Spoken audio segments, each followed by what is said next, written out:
Order! Order! You are an incorrigible delinquent at times. Behave yourself, man!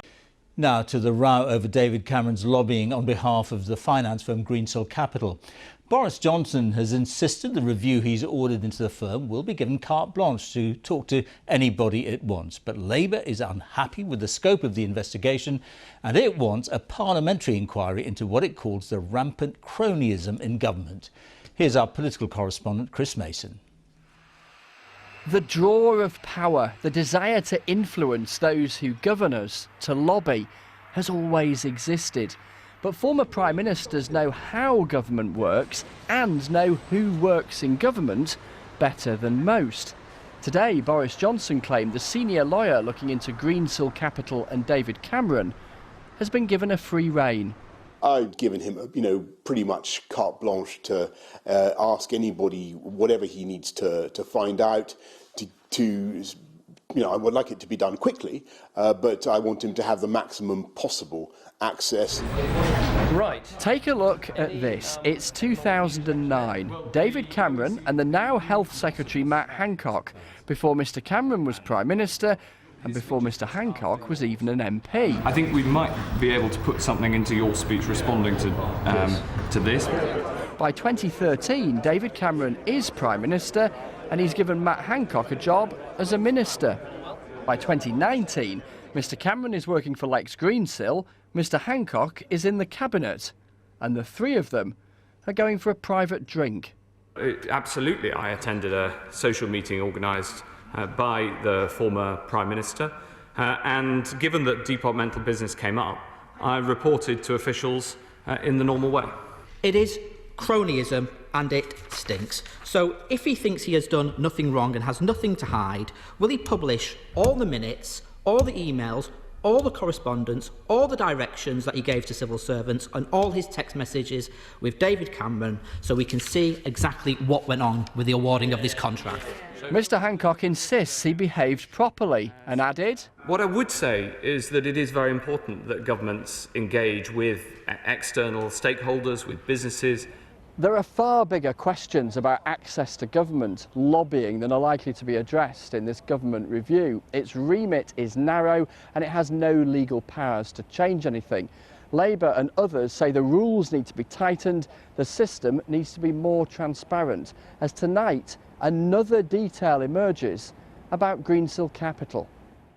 A letter from the lobbying watchdog has revealed a former senior civil servant, Bill Crothers, was given permission to work for Greensill Capital while he was still working in government.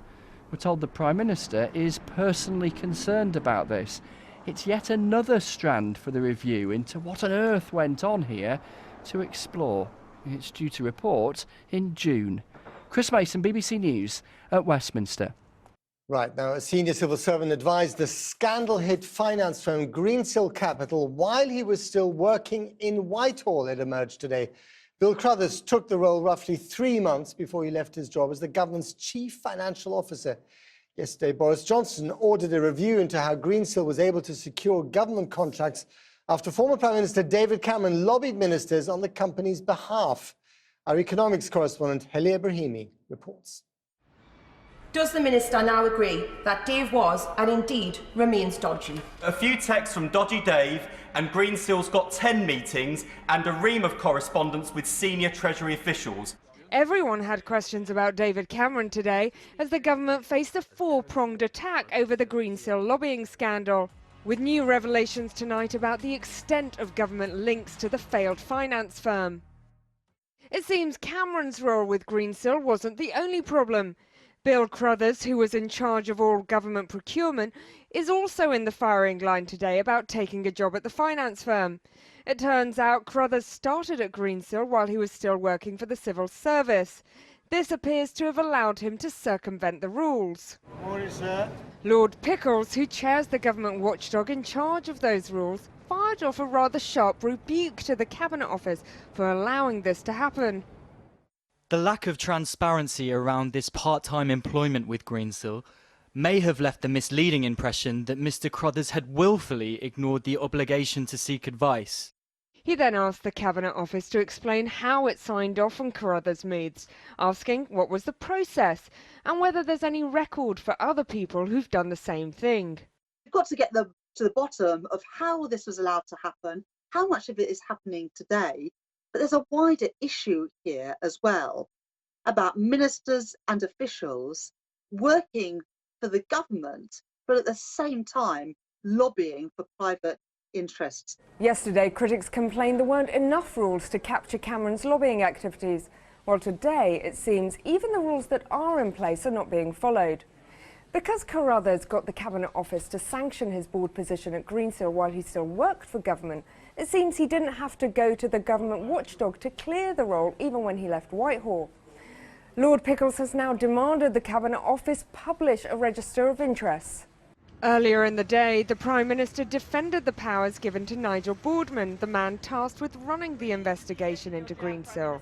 I've given him, pretty much carte blanche to ask anybody whatever he needs to find out.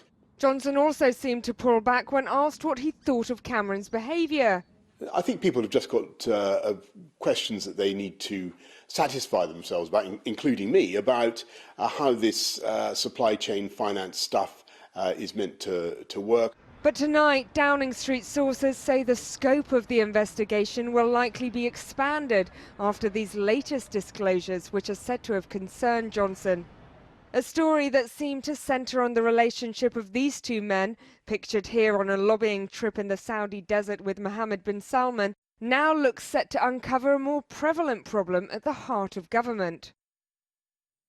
Well, earlier I spoke to former Conservative MP Dominic Grieve, who, as Attorney General, was David Cameron's principal legal advisor between 2010 and 2014. I asked him whether former members of Parliament should be allowed to become lobbyists. If you've been a Minister of the Crown and you've held high office, then I think to turn oneself into a paid lobbyist is an unfortunate thing to do, and I myself would not do it. And just for the record, Dominic Grieve, have you ever been approached to do lobbying on behalf of anyone, and what was your answer? I've never been approached to lobby since leaving Parliament, and if somebody were to approach me to turn me into a lobbyist, I would say no. Thank you very much. Clearly this issue has been around for quite a long time. We know that David Cameron himself, when he was leader of the opposition, came out with a statement that was widely broadcast yesterday where he said we need to sort out the quiet word in the ear. To what extent does this damage trust of the public in the institutions? I think the public are increasingly cynical about the way politicians behave, about allegations of corruption and cronyism in government, and about a perception that there are lots of private channels which are being exploited.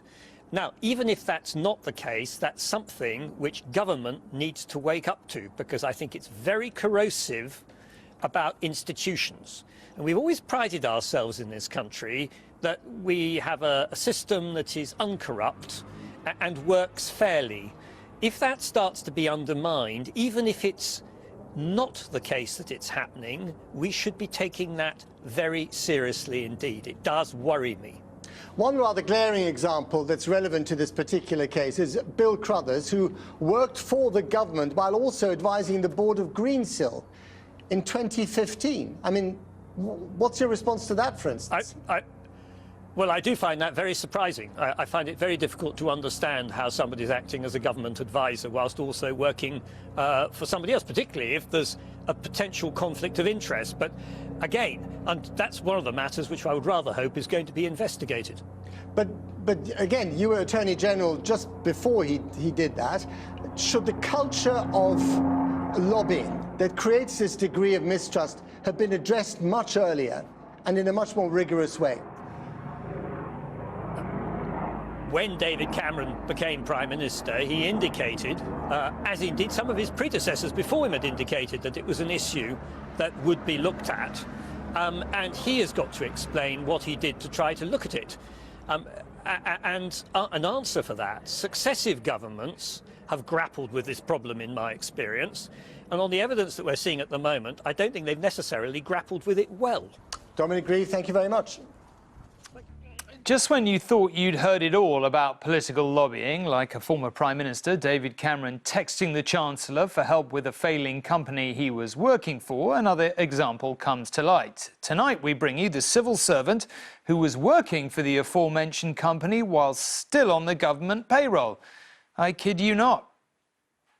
It's quite a photo. Today, this image emerged of David Cameron and Lex Greensill on a desert camping trip hosted by the Saudi Crown Prince. Here, the review into Mr Greensill's finance company and the lobbying Mr Cameron did for it will apparently have all the power it needs. I've asked Nigel Boardman to have a look at this whole issue of supply chain finance and given him, pretty much carte blanche to ask anybody whatever he needs to find out. That was good timing because this afternoon the attention switched to another of Lex Greensill's ex-government hirings. Bill Crothers was the government's chief commercial officer, but for his last 3 months in the job he was simultaneously working for Greensill.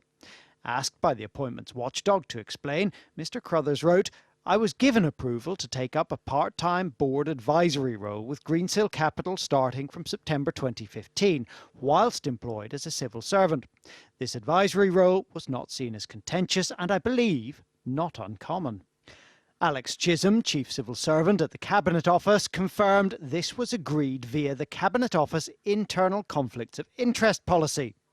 But Lord Pickles, who runs the appointments watchdog, ACOBA, seemed surprised, asking what is the process for approval? The lack of transparency around this part-time employment with Greensill may have left the misleading impression that Mr Crothers had willfully ignored the obligation to seek advice. It is truly extraordinary that a serving civil servant can at the same time be paid to work for a private sector firm that has a clear interest in government business. What is all the more remarkable is that because Mr Crothers was still working in Whitehall when he started with Greensill, he didn't have to go through the same process that would have applied if he had finished one job before taking the other.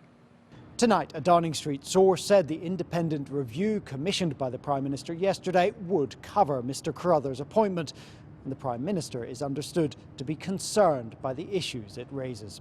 Carl Dinnan, News at 10, Downing Street.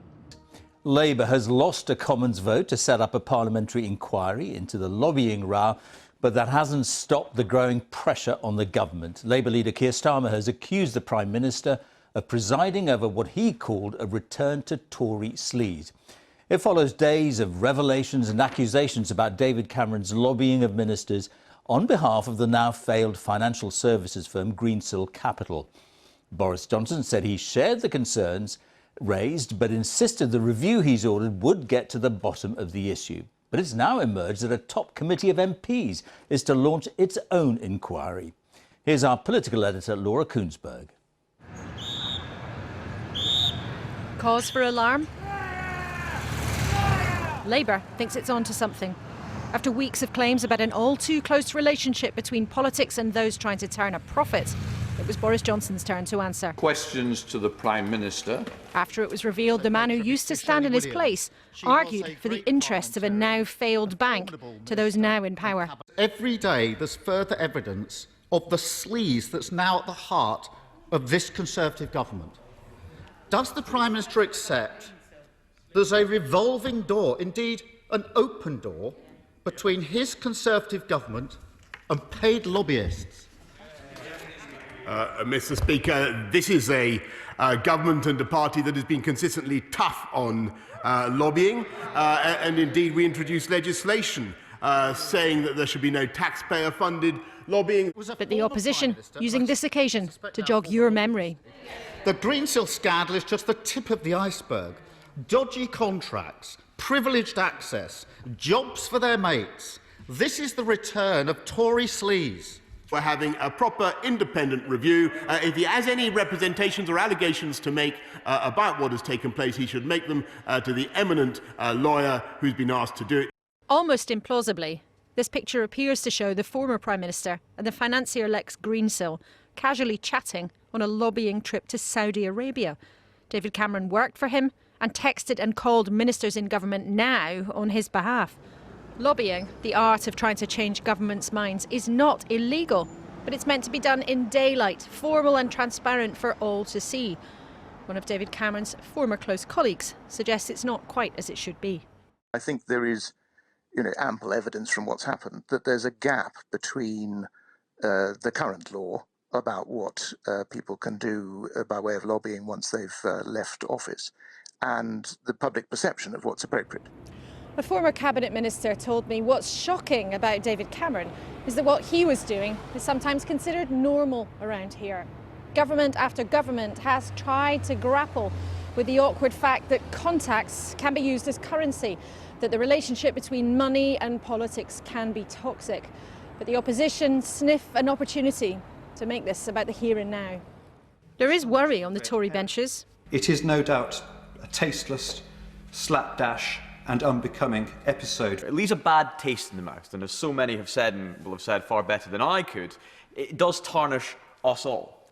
But would they vote with Labour for a public investigation? If they vote against it, as the Prime Minister has told you all to do, then I am sorry to say that they too will be part of the government's attempt to cover up Tory sleaze. The ayes to the right. Not this time. So the noes have it, the noes have it. But a separate committee of MPs will still hold public hearings in the next few weeks. The business of politics, once again in the glare. And George, one of the real things that's caused jaws to drop around here about all of this was when it emerged yesterday that a senior official in 2015, one of the most senior civil servants there were, was able to work for the government and take on a job working for Greensill Capital, that now defunct bank, at the same time. Remember, officials are meant to be impartial and independent. And the fact that that happened caused real fury here in Whitehall. And the current head of the civil service, the top mandarin in the country, Simon Case, called together officials this morning. He's ordered all of them to go away, check in their own departments to see if this is happening anywhere else, and to divulge that information by the end of the week if it is still going on. And this is all a bit of a tangle, it's quite messy, there are a lot of details, but the relationship between money and politics is often so toxic and troublesome. And if the Prime Minister thought by ordering his own review into it that it would all suddenly go away, I think now he'll have realised he had another thing coming. Laura, thank you very much. There were fiery exchanges in the Commons today over the lobbying scandal threatening to engulf Westminster. As more officials were dragged into the controversy, Labour said David Cameron's actions for the now collapsed firm, Greensill Capital, were the tip of the iceberg and signified a return of Tory sleaze. Boris Johnson claimed his party has been tough on lobbying, but admitted the boundaries between government and business may have been misunderstood. Well, the Prime Minister has already ordered an investigation, but tonight a parliamentary committee launched its own inquiry. Here's our political correspondent, Libby Vina. The line between government and business, it's meant to be clear and prevent politicians using their contacts and influence for financial gain. But David Cameron's lobbying on behalf of Greensill Capital has raised questions about whether rules were broken or whether they were ever tough enough. Is there a problem of sleaze in your government, Prime Minister? Not something he would accept, but he did concede today that perhaps relations had at times got too cosy. I do think it is a good idea in principle that top civil servants should be able to engage with business and should have experience of the private sector. When I look at the accounts I'm reading today, it's not clear that those boundaries have been properly understood. For Labour today demanding a full parliamentary inquiry, it was all part of a pattern. The Greensill scandal is just the tip of the iceberg. Dodgy contracts, privileged access, jobs for their mates. This is the return of Tory sleaze. But what, if anything, did Boris Johnson know? One backbencher asked. Will the Prime Minister tell this House when he last spoke to former Prime Minister David Cameron? The honest truth, I cannot remember when I last spoke to Dave, but I can, if she wants to know whether I've had any contact with him about any of the matters that have been in the press, the answer is no. This all centres on Lex Greensill, brought into number 10 by David Cameron as a part-time advisor, but also the founder of a financial services company, Greensill Capital, which bid for government contracts.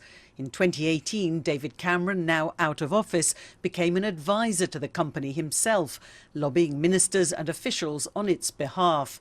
It's now emerged that a senior civil servant, Bill Crothers, in charge of government procurement, was working for Greensill at the same time as the government. This former civil servant says that came as quite a shock. I think everybody was just extremely surprised, a lot of eyebrows raising, because I think particularly when you've got somebody who's running government procurement, that's such a direct and obvious conflict of interest. It's very difficult to see how anyone ever thought that was a good idea. Tonight, the Cabinet Secretary has asked all civil servants whether they have any outside work to declare. Well, Labour lost that vote demanding a full parliamentary inquiry, but in the last hour, the Treasury Select Committee, which has a Conservative chairman, has announced that it will start looking into the links between Greensill and the government, while there's no suggestion that David Cameron hounds options if Greensill had not in fact collapsed, does raise very serious questions and still has the potential to make the MP's expenses scandal look like something of a storm in a teacup. All right, Libby, thank you. Now, here the Labour leader, Sir Keir Starmer, has accused the government of bringing back Tory sleaze. He claimed that the row over David Cameron's lobbying on behalf of the financier Lex Greensill had revealed a revolving door between the government and paid lobbyists. Boris Johnson said that he shared some of the concerns and admitted it wasn't clear whether the boundaries between Whitehall and business had been properly understood. Tonight, the Treasury Select Committee announced that it would hold an inquiry into the collapse of Greensill Capital. Our political editor, Gary Gibbon, reports. Lex Greenhill, where are you? Give us a wave. Thank you very much. Lex is sorting out the whole supply chain finance issue for us. David Cameron introducing Lex Greensill to the Small Business Federation, one of quite a few introductions he would come to do on Mr Greensill's behalf. A Select Committee inquiry has been announced tonight into the Lex Greensill affair, but Tories on the committee want to keep it quick and low-key. They may not summon Mr Greensill or David Cameron. Public sector, private sector. And following revelations that Bill Crothers worked in a senior role in Whitehall while also working for Greensill, the Cabinet Secretary has ordered that all civil servants must declare any secondary paid jobs they've got outside Whitehall by the end of the week. Over time, the Greensill saga could reveal much about Whitehall. Its lack of checks, its gullibility, or worse. But today, the Labour leader was focusing his attack on the government, reviving attack lines Labour deployed successfully in the 1990s, accusing the Tories of being the party of sleaze, in politics just for themselves, lines Labour hopes will help to pull back defectors to the Tories.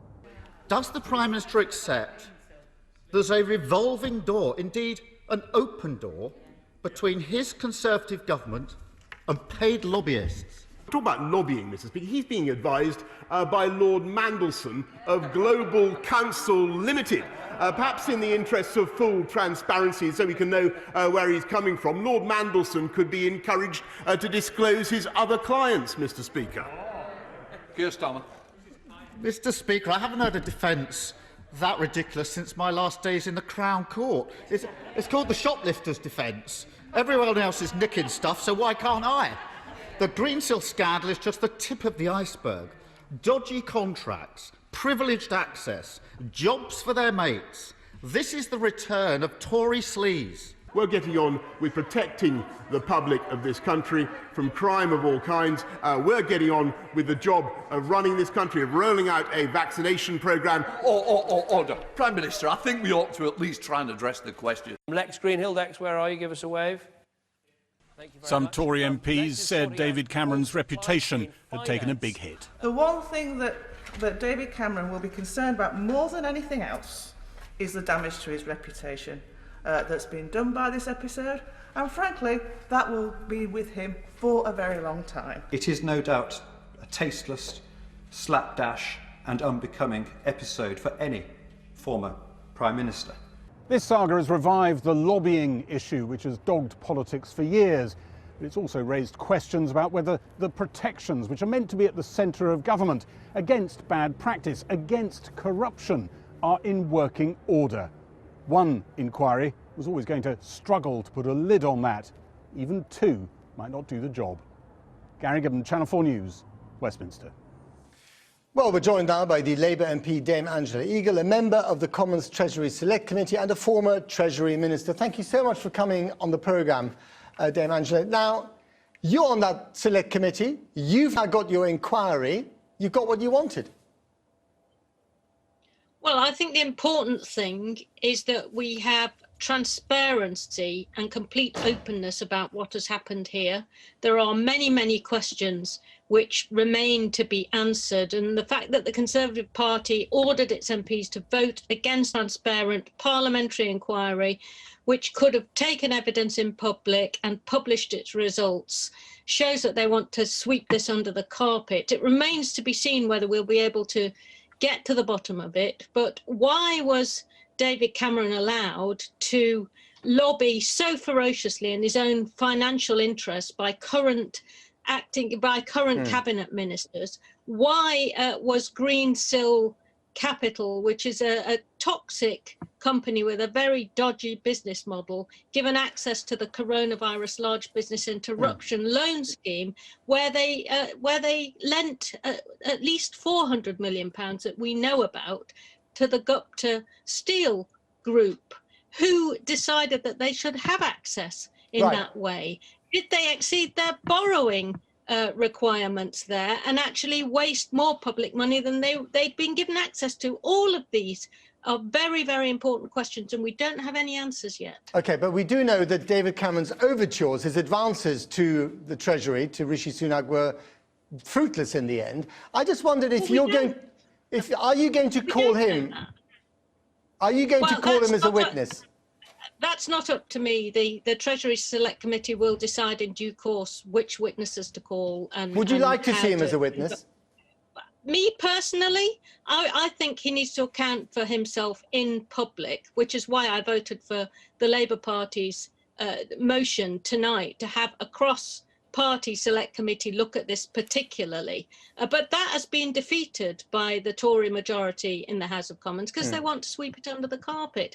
I think there are other questions we need to ask. Why, for example, Bill Crothers, who was responsible for £40 billion of public procurement, why on this earth was he allowed to work part-time for Greensill while he was in the civil service? Absolutely astonishing, completely improper. Who on earth authorised that? Let me ask you something else. I mean, on a number of issues, like Brexit, for instance, one could argue that the Labour opposition has gone into a witness protection programme. You really haven't been saying an awful lot about these things, including things like the vaccine rollout.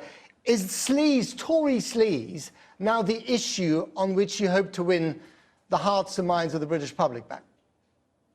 I do think that Tory governments tend to end up sleazy. This government's been in power for 11 years. It thinks that it's entitled. Ex-ministers think they're entitled. We've seen major public appointments given to relatives of ministers without any competition. We've seen at least £2 billion that we know of public procurement in the coronavirus pandemic given to companies which donate money directly to the Tory party. No transparency, no competition, absolutely no idea how these decisions were made. It's not good enough. It's got to stop. That is an issue that any opposition worth their salt would be concentrating on, because it's potential misuse of very, very large amounts of public money for private gain for your mates. And it's just not acceptable. Angela Eagle, thank you very much indeed for coming on the programme. Now, let's head back to Westminster. Is sleaze back in Westminster and where politicians are? That was certainly the assertion by Sir Keir Starmer today, the Labour leader, at the dispatch box during Prime Minister's questions, as he called for Boris Johnson to clean up cronyism in the wake of the David Cameron Greensill lobbying round. But the Prime Minister hit back, saying the government had brought in tougher laws on lobbying that were opposed by Labour and saw off a vote to force an inquiry by a special committee. What will happen next? Lucky for us, Nick Watts here. Nick, tell us. Well, as you say, Emma, Labour lost that vote, but parliamentary scrutiny is not over. And I am told that we can expect a parade of ex-Prime Ministers before one select committee, if indeed they accept the invitation. So the Commons Public Administration and Constitutional Affairs Committee, it's going to be meeting tomorrow to finalise its inquiry. And it wants to invite David Cameron and some, if not all, of his predecessors as Prime Minister.